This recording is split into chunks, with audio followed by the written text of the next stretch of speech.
Good morning, grade 2 and grade 3 students. Before we start, please stand up and Andrea from grade 2 kindly lead the prayer. Angel of God, my guardian dear, to whom God's love commits me, ever this day is at my side, to light and light, to rule and guide. Okay, thank you, Andrea. Before you sit down, class, can you please pick up all the trash that can be found on your chairs and fit it as well? Are your chairs clean and tidy, class? Very good. You may now take your seat, class. Good morning again, grade 2 and grade 3 students.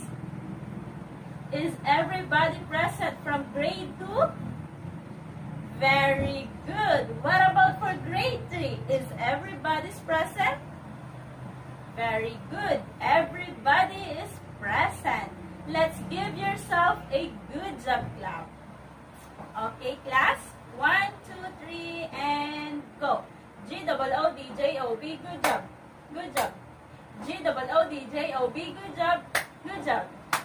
Okay. But before we begin our lesson, class, I have rules within the class that you should follow. First, just raise your right hand if you want to say something or ask. Second, if I close my right hand, meaning just quiet because the class is already not seen. And third, when someone is talking and listen to them, I should say, and no one will make noise. And then fourth, when you go to the comfort room, you raise your hand and say, Mom, may I excuse?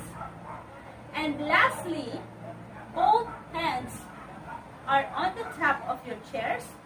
Your eyes are just on me and listen carefully. Is that clear, class? Very good.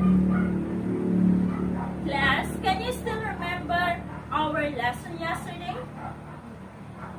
Now, to test if you really remember from grade 2, who could give me a recap of what we tackled yesterday?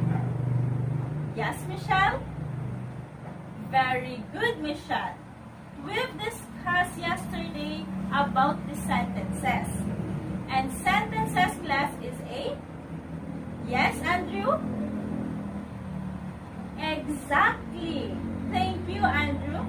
The sentences is a group of words that tells a whole story. Let's give a galing clap for Michelle and Andrew. Okay, class? 1, 2, ang galing. 1, 2, ang galing. 1, 2, 3, ang galing-galing. Okay, very good. What about for grade 3 class? What are we tackled yesterday? Yes, Eliza? Very good, Eliza. We've discussed yesterday about a noun. And noun are naming of words. And they are names of persons, place, animals, things, or events and ideas. Let's give a bird clap for Eliza. Okay? 1, 2, 3, and go. 1, tweet. 1, 2, tweet, tweet. 1, 2, tweet, tweet, tweet, tweet, tweet, tweet, tweet, tweet. Very good. Now, class, do you want to play? Okay, very good. For grade 3 students class, I will divide you into 4 groups. Each group will be given a letter, and you need to write at least 3 names of a persons, animals, things, events, or ideas. Write your answers in a short cotton band that I will give you together with the letter. Is that clear, class? Okay, very good. Here's the top one. Just wait a minute.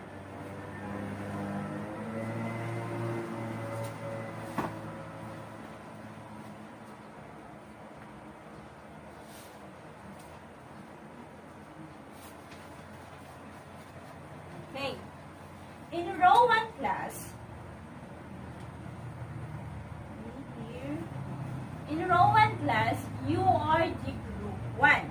And your letter is letter R.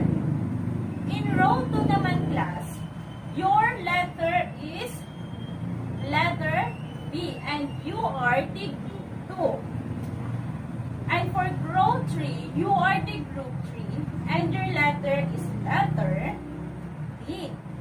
And last row, you are the group 4 and your letter is letter L. Okay class, you may now start your activity class and you only have 5 minutes to do that. Is that clear? Okay, very good. For grade 2 students, your play is, these are the directions for your games.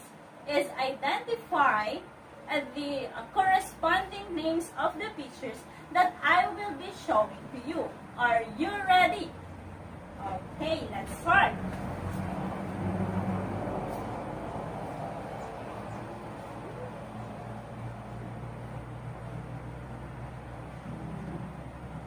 Grade 2 students, what is in the picture class? Very good. A rabbit, and rabbit is a animal.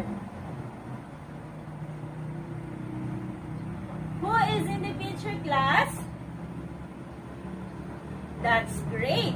Catherine Bernardo. And Catherine Bernardo class is a actress, or she is a person. For the next picture, what is it class? Correct.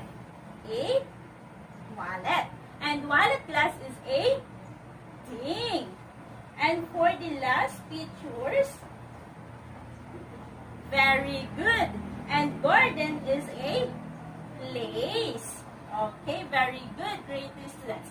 Class, think carefully about what we are going to discuss today. And it is connected to what I have played with you, and I will ask you later on. Is that clear? Okay, very good.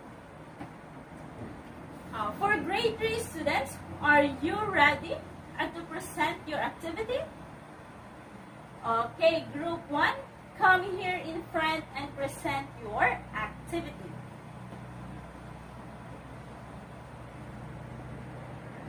That's great, group 1.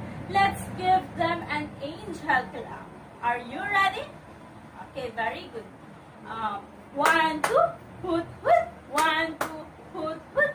1, 2, 3. Okay, thank you, group 1. Now, group 2, you may now present your activity.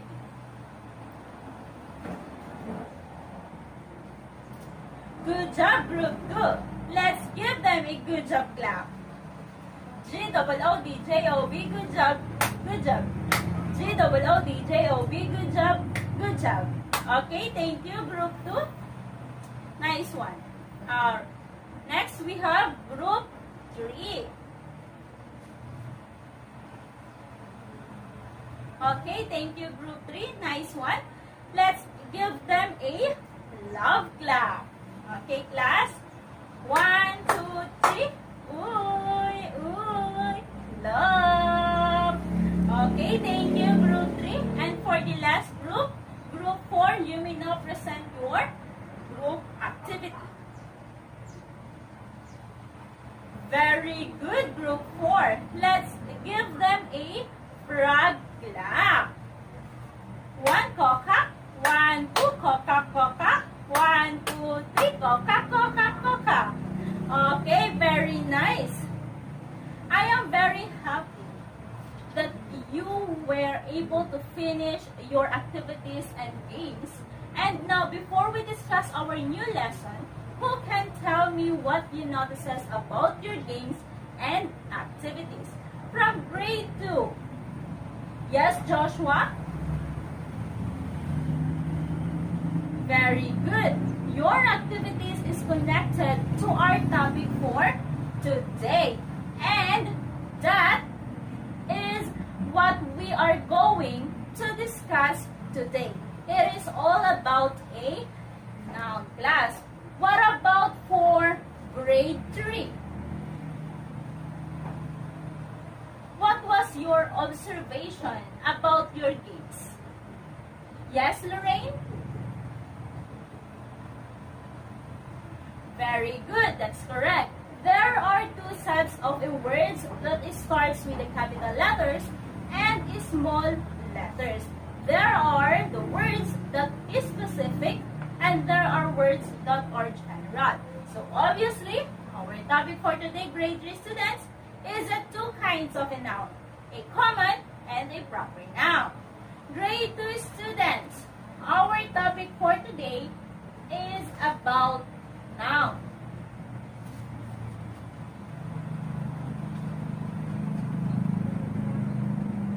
Class, let's read it together. Noun. Noun are naming words. They are names of a person, places, animals, thing, and events or idea. Very good, grade 2. An example of a noun class are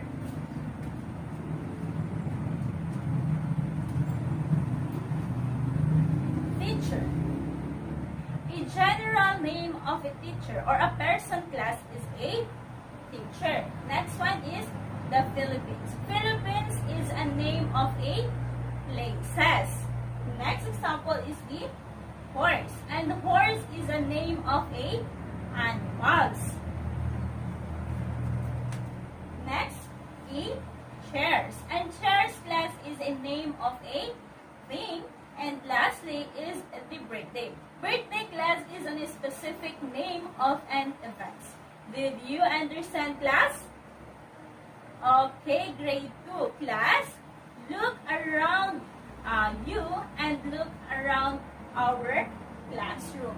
Think a noun that can be found here in our classroom, and later on we will identify what noun is that. Understood? Okay, very good.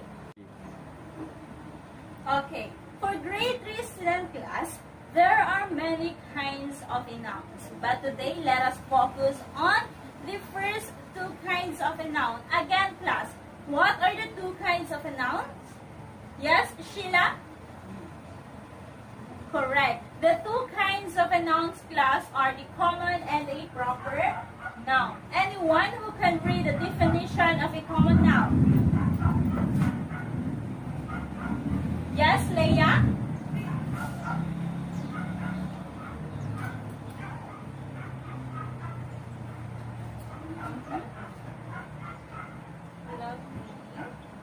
Specific. Okay, thank you, Leia. Meaning to say, class, common noun is the general or the non-specific. A term for the person, place, thing, events, and usually, class, common noun are not capitalized or it is written in a small letters unless they begin in a sentence. So, for example, class, we have a mountain, a man, a country, and animals or a actress. And now, class, think of an examples of a common noun, and I will ask you later on, is that clear? Okay, very good. And for the grade 2 students, what are the nouns that you can see inside our classroom? Yes, Christina? Very good. A, books. And books, Christina, is a thing. Anyone who can give me another examples of a noun?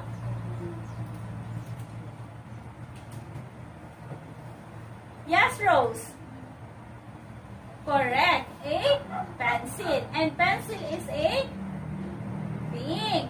What about the others? Yes, Michael? Okay, very good. That's great, Michael. So now, did you understand what a noun is? Very good. So here, I prepared here a short story entitled At the Schoolyard by Mirna J. Hipolito. Okay. And class, read it silently, and later on, let's read it together, and I will ask some questions for you. Did you understand? Okay, very good. So here's your copy, grade 2 students. For grade 3 students again, who could give me an example of a common noun? Yes, Angelo? Very good. A tree or city and shoes. What about the others? Yes, Lester? That's great. Lester, like a car, bags, and a boy. I know that you can understand what a common noun is. How about the proper noun? Everybody, can you read it? Proper noun. Used to name a specific person, place, things, animals, and events. Thank you, class. Proper noun, class, are specific names of a person, places, things, animals, and events. It is always begin with a capital letter. For example, class, we have Laura, lion, Japan, Christmas, and Zimbabwe. So what about you, class? Can you give me an example of a proper noun? Yes, Catherine? Very good, Catherine. Philippines, because Philippines, class, is a specific name of a country or a place. Anyone? Yes, Rogeline? Correct. Thank you, Rogeline. A Nokia. Because Nokia, class, is a specific name or a brand of a cell phone. And cell phone is a things. Did you understand, class, what is a proper noun? Very good. So here I prepared again a short story, class. Read it silently and later let's read it together. Is that clear? Okay, very good. So here's your copy of your short story, class.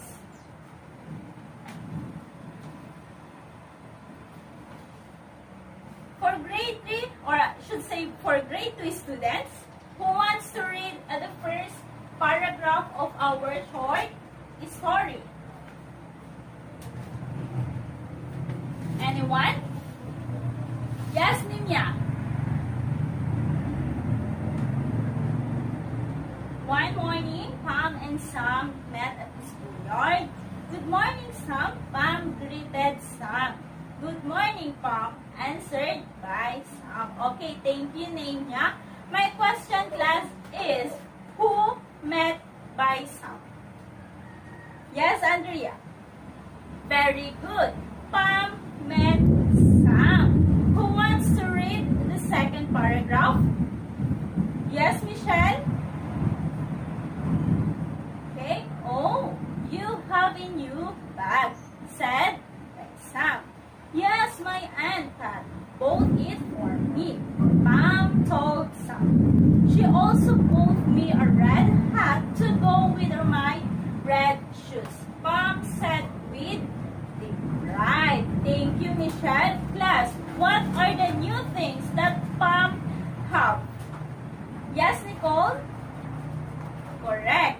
Pam has a new bag, shoes, and that's all. A hat and shoes. Okay, very good. Who bought Pam's new things? Yes, Joshua? Very good, Joshua. Her aunt Pat bought Pam's new things. For the last paragraph, class, let's read it together. Just follow me. I wonder how I can thank Aunt Pat. Pam thought aloud. Pam, why not make a thank you card for her? Sam said. That's great idea, Sam. I'm sure Aunt Pat will be happy. Thank you, Sam. Pam gratefully said. You're welcome. Pam, goodbye. Goodbye, Sam. Okay, thank you, class. Okay, what will Pam do to thank her Aunt Pat? Yes, Rose? Correct. She made a thank you card. And how did Pam feel about Sam's ideas? Yes, Chris? Very good. Pam was very happy about Sam's idea. Did you understand the story, class?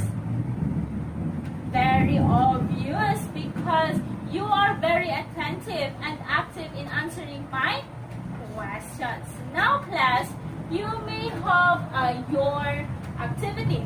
But before that, please take down notes all the nouns that mentions here in the story. And later on, we will have your activity. Is that clear? Okay, very good. What about for grade 3 students? Let's read the short story. Mangador is a carpenter. He is 50 years old, I should say. He works in Mariana's shop. Every day, he goes to work at 7 o'clock. He rides a tricycle. He brings his hammer and saw. Did you understand the short story, class? Very good. Okay, for grade 2 and grade 3 students, you will have your activity. For grade 2 students, here is the direction. I have 11 words cards here. This one, the 11 words cards here. These words, class, are in the story we read. All you need to do, class, is to think of them in their proper column and the word. Let's face it later on. You have 5 column, class, and these are the person, the places, things, animals, and events. So write your answers, class, in your paper. You may now start grade 2 students. And for grade 3 students, I have 6 words cards here. The same instructions for the grade 2 students. All you need to do is to post them in their proper column. You only have 2 column, class, the proper noun and the common noun. So write your answers in your paper. You may now start grade 3 students.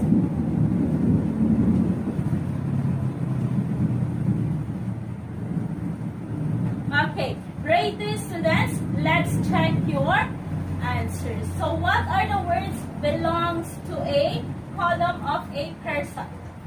Yes, Elijah? Very good. The word palm. The word palm. Let's put it here. What else? Sam and Pat.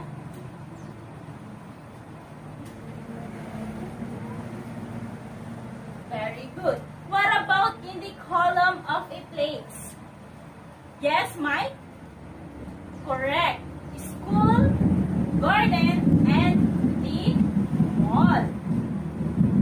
Again, school, garden,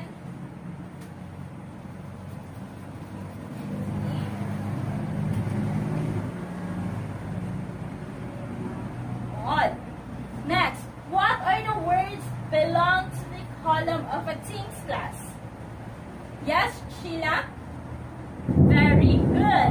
The bag,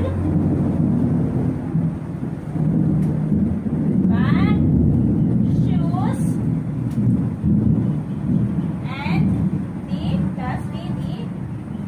hat. Okay, very good. What about in the column of the events? Yes, Ruben? Correct. The birthday.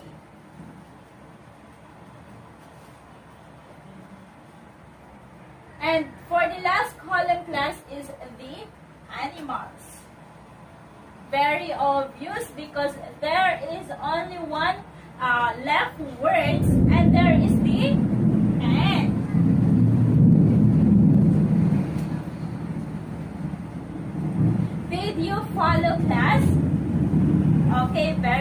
So now, please pass your paper in front of you. No one will stand class. Okay, very good. Thank you, students. Grade 2. And for the grade 3 students, let's check your answers. So what are the words that belong to the proper column or the proper noun? Yes, Eliza? Okay, very good. The Mang, Adore, and Mariano's shop.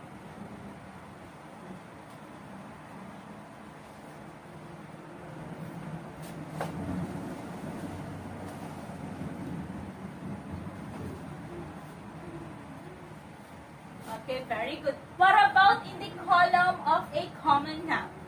Yes, Rose? That's great, correct. The tricycle, saw, and hammer. So let's put in the column of a common noun.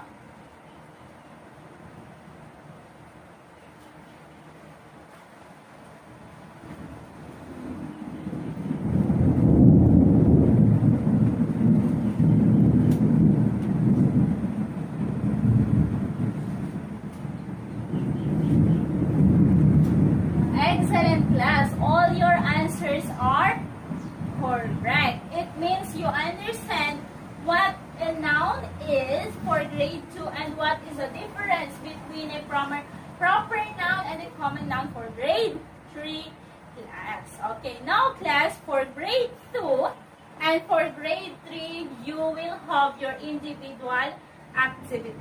Okay, so for grade 2, you will have a 2 activities. Just copy and answers. Write your answers in your paper.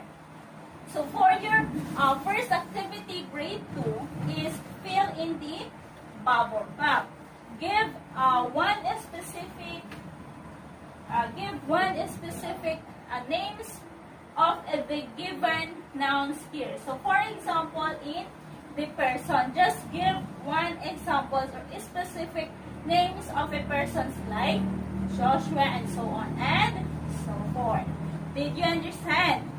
Okay. For your activity number 2 class is the vice versa. So apply the category of the follow or the following. Vice versa meaning the specific name is given. All you need to do, class, is to identify or give what noun is that.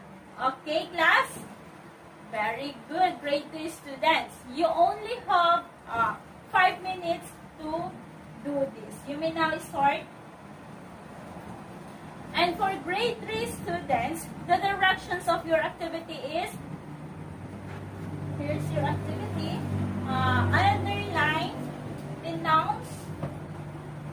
Underline the nouns in the given sentences. Write the underlined words in the proper column. So after the write the words you underlined in the proper column, just identify if it is a noun or just identify it if it is a proper noun or a common noun. Copy and answer on your paper, class. You only have 5 minutes to do that, and you may now start class.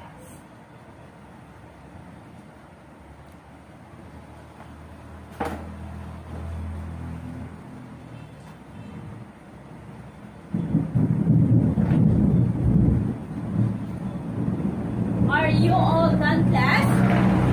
Okay, just pass your paper in front of you and no one will stand class. Okay, thank you.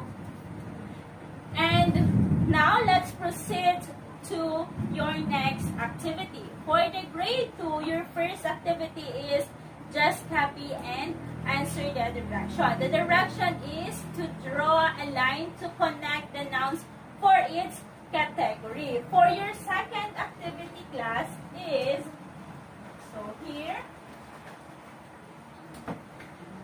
your first activity. Just draw a line to connect its noun to its category. And for your second activity naman, class, or part 2, just place the name, the names on their proper column. Is that clear, class? Okay, you may now start. Grade 3 students, you only have 4 minutes to do that. And for grade 3 students, just get the words from the noun bank. So, and decide whether the noun is either an examples of a common noun or a proper noun. So, here are the words from the noun bank, and put the words here in the column as a proper noun, or either it is a common noun. Okay, you may now start class. And you only have 4 minutes also to do that your activity.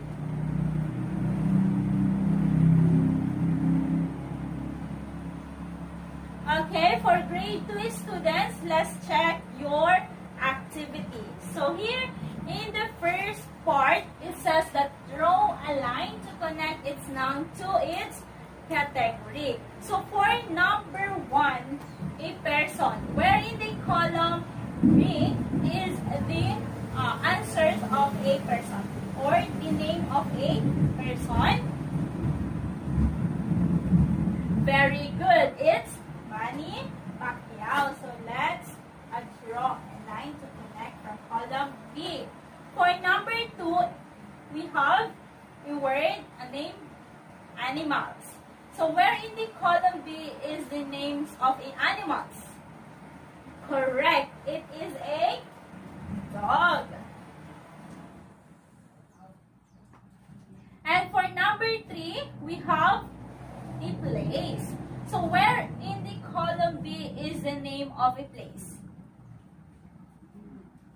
Very good. It's the place of a Pasig City. So for number 4 class, we have the things. So where in the column B is the names of the things? Very good. The ball. And for the last number class is the event. So where in the column B is the name of the event? Very good. The event is the Christmas.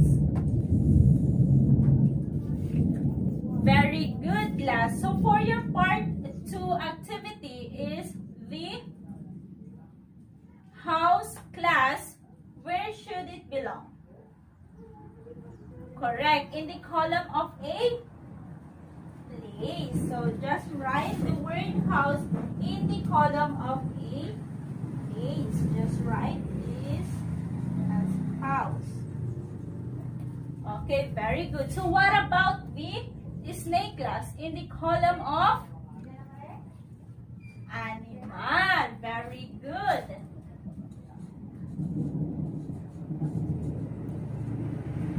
Snake. The teacher, class. What about the word teachers? In the column of? Very good. Person.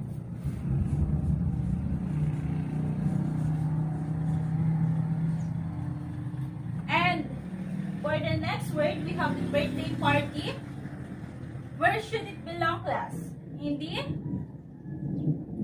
events. Very good.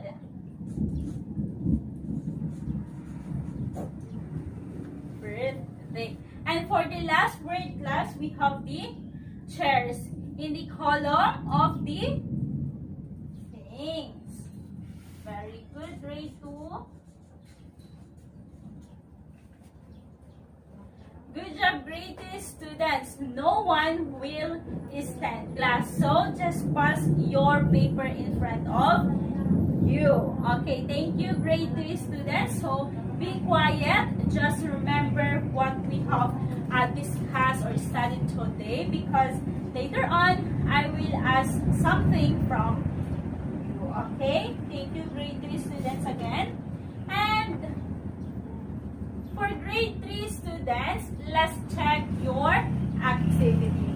So, what are the names that should be in the column of a proper noun? Yes, Elijah? Very good. The Pangasinan, Benigno, Jose Rizal, and Lina. So let's write the words or that you get in the noun bank and let's put it here.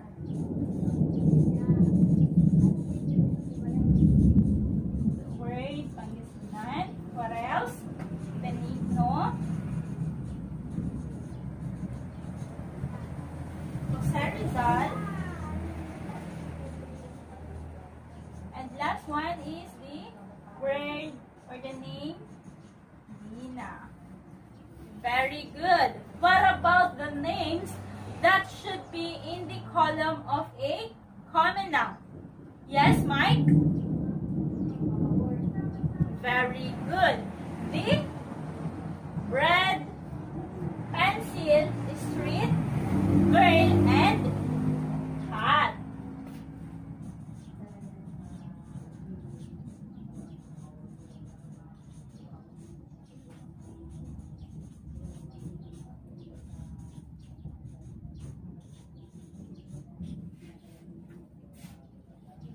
Okay, thank you. Very good, grade 3 students. No one will stand class. Just pass your paper in front of you. Okay, grade 3 students, thank you again. So be quiet. Just remember what we have studied today, and later on, again, I will ask a questions for you. Is that okay? Okay, very good. So for grade 3 students, again, what is noun? Yes, Jessica? Very good, Jessica. Nouns are naming words. They are the names of persons, places, things, events, and the animals. And remember, class, that nouns are the nouns that are important because they identify the people, places, events, and animals. Is that clear for grade 3 students? Very good. What about for grade 3 students? Class, what are the two kinds of nouns that we've discussed? Yes, Sheila? Exactly. Thank you, Sheila. So what is a common noun? Yes, Eliza? Very good. Common noun, class, are used to name a person's, places, things, and events in generals. How about a proper noun? Yes, Angel? Thank you, Angel. Proper noun, class, are used to name specific persons, places, things, animals, and events. And proper noun, class, are always begin with the capital letters. That's great. I think you have very well understood our lessons for today.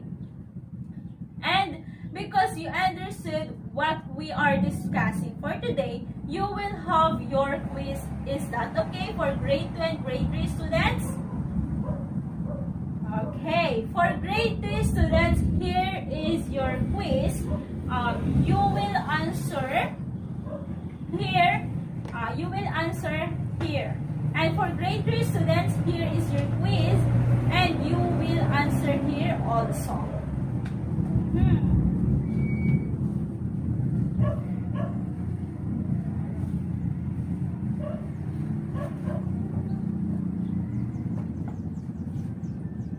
Okay, grade 2 and grade 3 students, you may now start your quiz, and you only have 5 minutes to do that. No one will stand, huh?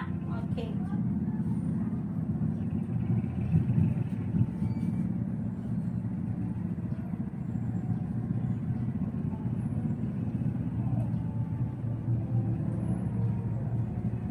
Are you done? Okay, very good. So no one will stand, class. Just pass your papers in front of you. Okay, thank you, grade 2 and grade 3 students. So before you take your snack class, Grade 2 and grade 3 students, copy your assignment first. So, assignment for grade 2 and for grade 3, here's your assignment also. Copy your answer or copy your assignment class in your assignment notebook. Write your answers or write this one in your assignment notebook. Okay?